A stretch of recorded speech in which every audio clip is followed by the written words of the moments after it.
Hello friends, ಎಲ್ರಿಗೂ ನಮಸ್ಕಾರ. Welcome to my channel Soumya Rudresh vlogs. Yes guys, ಎಲ್ಲರೂ ಹೇಗಿದ್ದೀರಾ?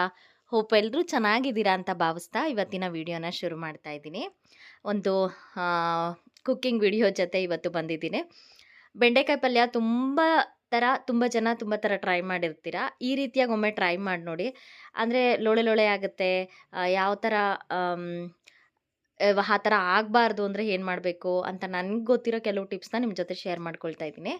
ಮೊದಲಿಗೆ ಬೆಂಡೆಕಾಯಿ ಚೆನ್ನಾಗಿ ತೊಳ್ಕೊಳ್ತೀರಲ್ವ, ತೊಳ್ಕೊಂಡ್ಮೇಲೆ ಅದು ಹಸಿಯಾಗಿರಬಾರ್ದು. ಅಂದರೆ ನೀರೆಲ್ಲ ಡ್ರೈ ಆಗಿರಬೇಕು. ಫುಲ್ ಡ್ರೈ ಕ್ಲಾತಿಂದ ಅದನ್ನು ಚೆನ್ನಾಗಿ ಒಂದು ಸತಿ ಒರೆಸ್ಕೊಂಬಿಡಿ. ಯಾವುದೇ ಥರದ ನೀರು ಇರಬಾರ್ದು ಬೆಂಡೆಕಾಯಿನಲ್ಲಿ.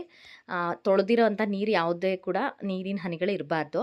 ಇದೊಂದು ಟಿಪ್ ಅಂತ ಅಂದ್ಕೊಳ್ಳಿ. ಯಾಕೆಂದರೆ ಇಲ್ಲಾಂದರೆ ಆ ನೀರಿನ ಅಂಶ ಇತ್ತು ಅಂದರೆ ಲೋಳೆ ಲೋಳೆ ಜಾಸ್ತಿ ಆಗುತ್ತೆ ಬೆಂಡೆಕಾಯಿನಲ್ಲಿ. ಬೆಂಡೆಕಾಯಿ ಮಾತ್ರ ಮಕ್ಕಳಿಗೆ ನಮಗೂ ತುಂಬ ಒಳ್ಳೆಯದು. ಮೆಮೊರಿ ಪವರ್ ಜಾಸ್ತಿ ಮಾಡುವಂತಹ ಅಂಶಗಳು ಬೆಂಡೆಕಾಯಿನಲ್ಲಿದೆ. ಆದಷ್ಟು ನನ್ನ ಮಕ್ಕಳಿಗಂತೂ ತುಂಬಾ ಇಷ್ಟ ಆಗುತ್ತೆ ಬೆಂಡೆಕಾಯಿ ಪಲ್ಯ. ಚಪಾತಿ ಅಂದರೆ ಅವ್ರಿಗೆ ತುಂಬ ಇಷ್ಟ. ಬಾಕ್ಸಿಗೆ ವಾರದಲ್ಲಿ ಒಂದು ದಿವಸ ಅಂತೂ ಫಿಕ್ಸ್ ಬೆಂಡೆಕಾಯಿ ಪಲ್ಯ ಮತ್ತು ಚಪಾತಿ. ಈಗ ಈ ರೀತಿಯಾಗಿ ನಾನು ಕಟ್ ಮಾಡ್ಕೊಳ್ತಾ ಇದ್ದೀನಿ. ನೀವು ಉದುದಕ್ಕೂ ಕೂಡ ಕಟ್ ಮಾಡ್ಕೊಳ್ಬೋದು. ನಾನು ಮೀಡಿಯಮ್ ಸೈಜ್ನಲ್ಲೇ ಕಟ್ ಮಾಡ್ಕೊಳ್ತಾ ಇದ್ದೀನಿ. ಕಟ್ ಮಾಡ್ಕೊಂಡೆಲ್ಲ ಆದಮೇಲೆ ಆವಾಗಲೇ ಗೊತ್ತಾಗುತ್ತೆ ಸ್ವಲ್ಪ ಲೋಳೆ ಎಲ್ಲ ಕಡಿಮೆ ಆಗಿರುತ್ತೆ. ಅದಾದಮೇಲೆ ಈಗ ಒಂದು 2 ಟೇಬಲ್ ಸ್ಪೂನ್ ಆಗುವಷ್ಟು ಎಣ್ಣೆ ಹಾಕ್ಕೊಂಡು ಫ್ರೈ ಮಾಡ್ಕೊಳ್ತಾ ಇದ್ದೀನಿ. ಎಣ್ಣೆ ಸ್ವಲ್ಪ ಹಾಕ್ಕೊಳ್ಳಿ. ಯಾಕೆಂದರೆ ಅದ್ರದ್ದು ಅದೇ ಏನು ಒಂಥರ ಲೋಳೆ ಅಂಶ ಏನಿರುತ್ತಲ್ಲ ಅದೆಲ್ಲ ಸ್ವಲ್ಪ ಬಿಟ್ಕೊಳ್ತಾ ಬರುತ್ತೆ. ಹಾಗಾಗಿ ಎಣ್ಣೆ ಒಂದು 2 ಟೇಬಲ್ ಸ್ಪೂನಷ್ಟೇ ಹಾಕ್ಕೊಂಡಿದ್ದೀನಿ. ಇಲ್ಲಿ ಒಂದು 300 ಗ್ರಾಮಷ್ಟಿದೆ ಇದು ಬೆಂಡೆಕಾಯಿ. 1/4 ಕೆ ಜಿಗೆ ಸ್ವಲ್ಪ ಜಾಸ್ತಿ ಇದೆ. 300-350 ಗ್ರಾಮ್ ಇರ್ಬೋದು. ಅರ್ಧ ಕೆ ಜಿಗೆ ಕಡಿಮೆ ಇದೆ ಇದು. ಇಷ್ಟು ಕ್ವಾಂಟಿಟಿಗೆ ನಾನು ಹೇಳ್ತಾ ಇದ್ದೀನಿ. ಆರಾಮಾಗಿ 4ರಿಂದ 5 ಜನ ಊಟ ಮಾಡ್ಕೊಳ್ಬೋದು ಈ ಬೆಂಡೆಕಾಯಿಗೆ. ಅಂದರೆ ಇದು ಏನಾಗುತ್ತಪ್ಪ ಅಂದರೆ ಹುರಿದ್ರೆ ಸ್ವಲ್ಪ ಆಗೋಗ್ಬಿಡುತ್ತೆ. ಎಷ್ಟೋ ಇದೆ ಅಂತ ಅನಿಸುತ್ತೆ. ಹುರಿದ ಮೇಲೆ ಎಣ್ಣೆಲಿ ಹಾಕೆಲ್ಲ ಫ್ರೈ ಮಾಡಿದ ಮೇಲೆ ಅದ್ರದ್ದು ಕ್ವಾಂಟಿಟಿ ಏನಾಗುತ್ತೆ ಅಂದರೆ ಕಡಿಮೆ ಆಗುತ್ತೆ. ಸೊ ಇದು ಓಕೆ. ಈರುಳ್ಳಿ ಟೊಮೊಟೊ ಎಲ್ಲ ಹಾಕೋದ್ರಿಂದ ಇಷ್ಟು ಕ್ವಾಂಟಿಟಿ ತೊಗೊಂಡಿದ್ದೀನಿ. ಇದು ಒಂದು ಟಿಪ್ ಅಂದ್ಕೊಳ್ಳಿ. ಎಣ್ಣೆಯಲ್ಲಿ ಹಾಕಿ ಫಸ್ಟಿಗೆ ಚೆನ್ನಾಗಿ ಫ್ರೈ ಮಾಡ್ಕೊಳ್ಬೇಕು.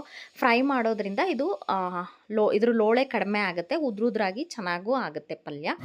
ನಿಮಗೆ ರಸ ಪಲ್ಯನೂ ಮಾಡ್ಕೊಳ್ಬೋದು, ಡ್ರೈ ಪಲ್ಯ ಕೂಡ ಇದ್ರಲ್ಲಿ ಮಾಡ್ಕೊಳ್ಬೋದು. ನೋಡಿ, ಇದಕ್ಕೆ ಒಂದು ಮೀಡಿಯಮ್ ಸೈಜ್ ಗಾತ್ರದ ಈರುಳ್ಳಿನ ಹೆಚ್ಕೊಳ್ತಾ ಇದ್ದೀನಿ. ಹಾಗೆ ಟೊಮೊಟೊನೂ ಕೂಡ ತೊಗೊಂಡಿದ್ದೀನಿ. ಕೆಲವರು ಲೆಮನ್ ಅಥವಾ ಹುಣಸೆಹಣ್ಣು ಹಾಕ್ಕೊಂಡು ಕೂಡ ಮಾಡ್ತಾರೆ. ನಾನು ಒಂದೇ ಒಂದು ಟೊಮೊಟೊನ ತೊಗೊಂಡಿದ್ದೀನಿ. ಮೊದಲಿಗೆ ನೀವು ಯಾವ ಪಾತ್ರೆ ತೊಗೊತೀರೋ ಆ ಪಾತ್ರೆಯಲ್ಲಿ ಎಣ್ಣೆ ಹಾಕ್ಕೊಂಡು ಮತ್ತೊಂದು 2 ಟೇಬಲ್ ಸ್ಪೂನಷ್ಟು ಎಣ್ಣೆ ಹಾಕಿದ್ದೀನಿ. ಎಣ್ಣೆ ಹಾಕ್ಕೊಂಡು, ಎಣ್ಣೆ ಅಥವಾ ತುಪ್ಪ ಏನು ಬೇಕಾದ್ರೂ ಹಾಕ್ಕೋಬೋದು, ಅರ್ಧ ಹಾಕ್ಕೋಬೋದು. ಸಾಸಿವೆ, ಜೀರಿಗೆ, ಟೊಮೊಟೊ, ಈರುಳ್ಳಿ ಎಲ್ಲ ಹಾಕ್ಕೊಂಡು ಕರಿಬೇವಿನ ಸೊಪ್ಪೆಲ್ಲ ಹಾಕ್ಕೊಂಡು ಚೆನ್ನಾಗಿ ಇವಾಗ ಫ್ರೈ ಮಾಡ್ಕೊಳ್ತಾ ಇದ್ದೀನಿ.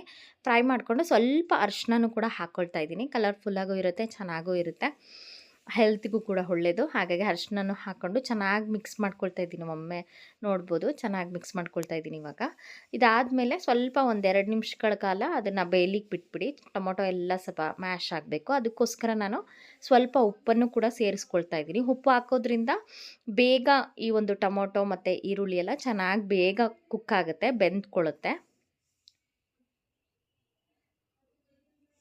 ಅದಾದಮೇಲೆ ಇವಾಗ ನಾವು ಫ್ರೈ ಮಾಡಿ ಇಟ್ಕೊಂಡಿರುವಂತಹ ಬೆಂಡೆಕಾಯಿನ ಕೂಡ ಹಾಕ್ಕೊಳ್ತಾ ಇದ್ದೀನಿ.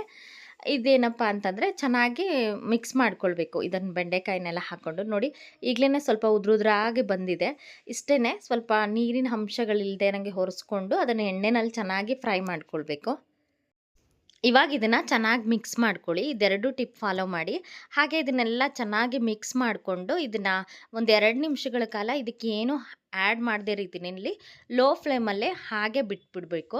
ಹಾಗೆ ಬಿಟ್ಟರೆ ಅದೆಲ್ಲ ಚೆನ್ನಾಗಿ ಅದರದ್ದು ಉಪ್ಪಿನಂಶ ಮತ್ತು ಆ ಈರುಳ್ಳಿ ಟೊಮೊಟೊ ಜೊತೆ ಚೆನ್ನಾಗಿ ಬೆಂಡೆಕಾಯಿ ಬೆರಿಬೇಕು. ಈಗಾಗಲೇ ನಾವು ಫ್ರೈ ಮಾಡ್ಕೊಂಡಿರೋದ್ರಿಂದ ಅರ್ಧ ಕುಕ್ ಆಗಿರುತ್ತೆ, ಇನ್ನರ್ಧ ಕುಕ್ ಆಗಬೇಕು. ಈಗ ಕಂಪ್ಲೀಟಾಗಿ ಒಂದು 80% ಕುಕ್ ಆದಮೇಲೆ ಇದಕ್ಕೆ ಮನೆಯಲ್ಲೇ ಮಾಡಿಟ್ಕೊಂಡಿರೋಂಥ ಸಾಂಬಾರು ಪೌಡರ್ನ ಹಾಕ್ಕೊಳ್ತಾ ಇದ್ದೀನಿ. ನೀವು ಯಾವ್ದು ಬೇಕಿದ್ರೂ ಹಾಕ್ಕೋಬೋದು.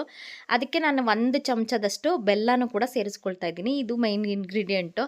ಬೆಲ್ಲ ಹಾಕೋದ್ರಿಂದ ಒಂದು ಪಲ್ಯಗಳು, ಸಾಂಬಾರುಗಳೆಲ್ಲ ರುಚಿಯಾಗಿ ಬರುತ್ತೆ. ನೀವು ಯಾವುದೇ ಪಲ್ಯ ಸಾಂಬಾರು ಮಾಡಿದ್ರೂ ಕೂಡ ಒಂದು ಅರ್ಧ ಟೇಬಲ್ ಸ್ಪೂನಷ್ಟು ಅಥವಾ 1 ಟೀ ಸ್ಪೂನಷ್ಟಾದ್ರೂ ನೀವು ಬೆಲ್ಲ ಆ್ಯಡ್ ಮಾಡ್ಕೊಳ್ಳಿ, ತುಂಬ ಚೆನ್ನಾಗಿರುತ್ತೆ. ಈ ಬೆಂಡೆಕಾಯಿ ಪಲ್ಯಕ್ಕಂತೂ ಮಸ್ಟ್ ಆ್ಯಂಡ್ ಶುಡ್ಡಾಗಿ ನೀವು ಬೆಲ್ಲನ ಸೇರಿಸಿ ನೋಡಿ, ಚೆನ್ನಾಗಿರುತ್ತೆ. ಹಾಗೆ 1 ಟೇಬಲ್ ಸ್ಪೂನಷ್ಟು ನಾನು ಖಾರ ಪುಡಿನೂ ಕೂಡ ಹಾಕ್ಕೊಂಡಿದ್ದೀನಿ. ನಿಮ್ಮ ರುಚಿಗೆ ಅನುಸಾರವಾಗಿ ಖಾರ ಪುಡಿನ ಹಾಕ್ಕೊಳ್ಬೋದು. ಟೇಸ್ಟ್ ಅಂತೂ ಚೆನ್ನಾಗಿರುತ್ತೆ. ಇದಿಷ್ಟೇ ಬೆಂಡೆಕಾಯಿ ಪಲ್ಯ. ಅಮ್, ಈ ವಿಡಿಯೋ ನಿಮಗೆ ಇಷ್ಟ ಆಗಿದ್ದರೆ ಲೈಕ್ ಮಾಡಿ, ಶೇರ್ ಮಾಡಿ, ಕಮೆಂಟ್ ಮಾಡಿ. ಹಾಗೆ ಹೊಸದಾಗಿ ನೋಡ್ತಿರೋರು ಚಾನಲ್ನ ಸಬ್ಸ್ಕ್ರೈಬ್ ಮಾಡಿ ನೋಡಿ ಅಂತ ಹೇಳ್ತಾ ವಿಡಿಯೋನ ಇಲ್ಲಿಗೆ ಮುಗಿಸ್ತಾ ಇದ್ದೀನಿ. ಮತ್ತೊಂದು ವಿಡಿಯೋದೊಂದಿಗೆ ಮತ್ತೆ ಸಿಗ್ತೀನಿ. ಅಲ್ಲಿವರೆಗೂ ಎಲ್ರಿಗೂ ನಮಸ್ಕಾರ. Thank you for watching my channel. Thank you.